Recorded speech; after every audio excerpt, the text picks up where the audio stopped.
আমার ইচ্ছে উঠতে বসতে বাবাকে বলবো তোকে কি আর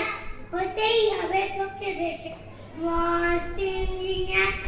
মাথায় শুনে কর খোকা আমার কথা রাখ ডাক্তারিতে হয়ে গেল তোর দেশ জোড়া নাম ডাক জেঠু বলেন কি হবি আমি সেটা জানি তুই হবি এক নোবেল বিখ্যাত বিজ্ঞানী একই সঙ্গে সবাই বলেন অন্য কিছু নয় এবার তোকে হতেই হবে স্কুলে পাস বয় আমার ইচ্ছে গেলি আর ক্রিকেট খেলি সাথে করি মস্ত দেখি কিন্তু সেসব করতে গেলে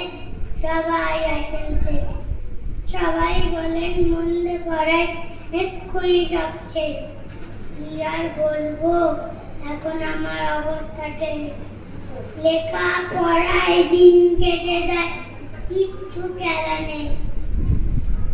এক একজনের এক এক ইচ্ছে সবাই দিচ্ছে তার ফলে ভাই আমার নিজের ইচ্ছে আছে আমার ধন্যবাদ।